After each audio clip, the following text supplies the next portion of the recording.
Hello, friends from across the nation and around the world. I'm Martin, and you are listening to Dad's Anytime Stories. Tonight, we're headed back into the Cards of Power novel, of course, for Chapter 8. Chapter 8 was originally suggested by Hudson and Kenton, who wanted to have a sword and shield card included. So that's exactly what I did in the episode. If you like the podcast, don't forget to rate it and review it wherever you're listening. Share it with a friend. And if you want ad-free episodes, you can join me on Patreon, where you get both ad-free episodes of Dad's Anytime Stories, as well as Dad's Bedtime Stories for Kids, my original podcast that you can check out on almost any platform podcasts are distributed. There's like 600 stories on that, too. But now, time for the story. Chapter 8, The Sword and Shield Cards. Carter awoke to the soft glow of morning light streaming through the tall windows of his hotel room. He blinked the sleep from his eyes and stretched out under the luxurious blankets. The Intermediate Hotel in Turnaround Town really was something special. So much larger and more comfortable than the beginner lodgings he'd grown used to. Magnus, his fire dragonling, was curled up at the foot of the bed. At the sound of Carter stirring, the little dragon poked his head up, blinking. What? Where am I? Magnus yawned, then blinked. Oh yeah. Time for another adventure, I guess. Well, let's go have some breakfast first, Carter said with a sleepy grin. The two made their way downstairs to the lobby, where the familiar smell of continental hotel breakfast greeted them. Carter loaded up his plate with eggs, sausage, toast, and fruit, while Magnus watched with interest from the side. Once breakfast was finished, Carter stretched and looked towards the exit. Well, Magnus, we explored the jungle yesterday. Maybe we should try a different part of the intermediate area today. Magnus nodded thoughtfully. If we're looking to farm some more cards, the forest area is a solid bet. Most of the creatures there are vulnerable to fire. Easy pickings for someone like me. Carter grinned. Forest it is. Before long, they passed through the gates into the intermediate area. 4 main paths branched off ahead: mountain, jungle, lake, and forest. Carter and Magnus followed the forest trail, winding through thickets and groves until magical creatures began to stir. From the underbrush, little eyes peered at them, and then 5 fox-like creatures leapt out with surprising speed. What are those? Carter asked, already stepping back. Forest foxes, Magnus answered. Don't let their size fool you. They've got razor leaf attacks. Carter's rock armor activated without him even consciously calling for it, encasing him in stone protection just in time to deflect a flurry of slicing leaves. Magnus was already powered up. His body pulsed with molten orange light as he shifted into his evolved form. Taller, broader, flames dancing on his head, tail, and wings. With practiced precision, Magnus summoned fireballs to each hand and flung them at the foxes. One by one, the creatures were overwhelmed and gently knocked unconscious. Carter approached, hand outstretched, and concentrated on their energies. Each one turned into a mid-level forest fox card, useful for trade, if not for battle. He pocketed them all. They continued deeper, battling and collecting more forest foxes until the trail began to change. The trees shook, birds and magical creatures fled in all directions. Something was coming. Then they heard it. Slicing, chopping, trees falling unnaturally fast. Carter summoned his energy wings and launched into the air, scanning the canopy from above. There, moving so quickly it blurred, something was cutting down the forest itself. "What is it?" Carter gasped. "Wild magic," Magnus replied, hovering beside him. "And from the look of it, a slicing type."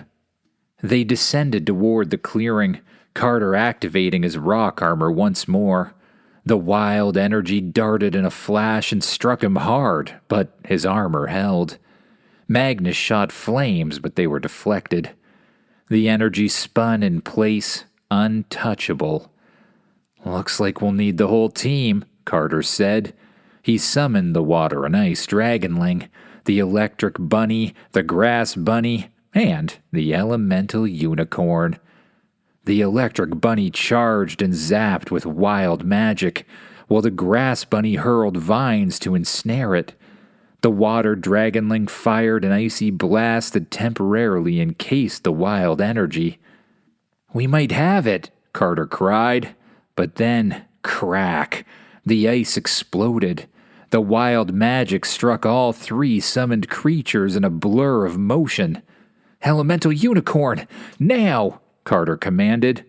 But instead of attacking, the unicorn shimmered, tilted its head, and vanished. "What? It bailed on me?" "I forgot to tell you," Magnus said with a grunt, still grappling with the wild magic. "Sometimes legendary cards don't follow orders unless their wielder is powerful enough." The wild energy blasted free, knocking Magnus back. "This thing's too strong. Let's regroup." Carter recalled all his cards and took off with Magnus, soaring above the forest canopy. They returned to Turnaround Town, still catching their breath. Magnus shrank back down and landed on Carter's shoulder. "What now?" We sell the Forest Fox cards, see if we can find something to help contain that wild magic," Carter said. The card shop's bell jingled as they entered. The shopkeeper looked up and smiled. "Welcome back." "We need a containment or shield card. Something for something fast and wild," Carter explained. "Ah," the shopkeeper said. "Yes, I may have just the thing." He disappeared into the back room, rustling through shelves and drawers. After a moment, he returned with a card in hand. He carefully placed it on the counter. "This here is an energy shield card," he said proudly. "Activates a barrier around a creature or object. Displays its energy as a percentage. When the shield is fully depleted, it will return to your card core to recharge." Carter's eyes lit up. "How much? How much do you have?" Carter laid out all the Forest Fox cards. The shopkeeper raised an eyebrow. "Not the most valuable, but there are a lot. All right, I'll trade, but remember, I'm doing you a favor." He took the cards, slid the shield card across, and winked. Outside, Carter activated his wings and soared back toward the forest, Magnus flying beside him. They reached the ruined clearing. Carter summoned the invisibility dome for stealth, and the two of them floated undetected toward the pulsing wild energy. When they were close enough, Carter held the energy shield card in front of him. It glowed, transformed into energy, and blasted forward, encasing the wild magic in a glowing red dome. The magic thrashed, sparks flew. 97%. A number flashed in Carter's vision. The wild energy hit the barrier again. 94%. 90%. 85%. Eventually, the wild magic slowed. Its movements became sluggish.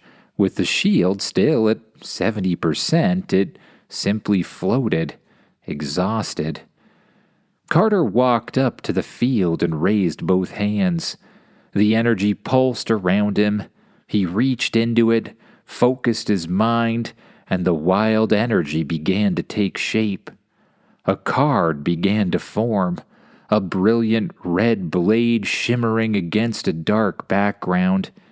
He dismissed the shield card, catching it in one hand. Then he reached out and grasped the new card. The front of the card showed a glowing red katana. The description read, "Energy Katana, a weapon made of pure cutting force. This sword can slice through any material with ease." "Cool," Carter whispered. He willed the card to transform. In an instant, the katana appeared in his hand. Light pulsed down its blade. He slashed once, then again. Clean, effortless strikes. It felt like the sword knew exactly how to move. He returned it to card form, then looked between the sword and the shield card. "Yeah, you're both coming with me." He activated his card core. Both cards turned to energy and zipped inside, taking their place within him. "Well done," Magnus said with admiration. What now?" Carter looked around the cleared space. Let's test out the camping card." He summoned the log cabin card, focused, and a surge of energy built around a clear patch of land. In moments, a full log cabin shimmered into being, porch, rocking chairs, chimney, and all.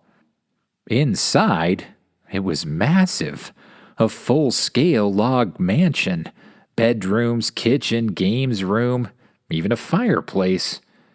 Magnus flew in and curled up on the couch. He ignited the fireplace with a flick of his claw, making the whole place warm and glowing. Carter climbed the stairs, found the grandest bedroom, and flopped onto the huge soft bed. "This is the way camping should be," he murmured as he sank down into the comfortable mattress. Sleep came quickly.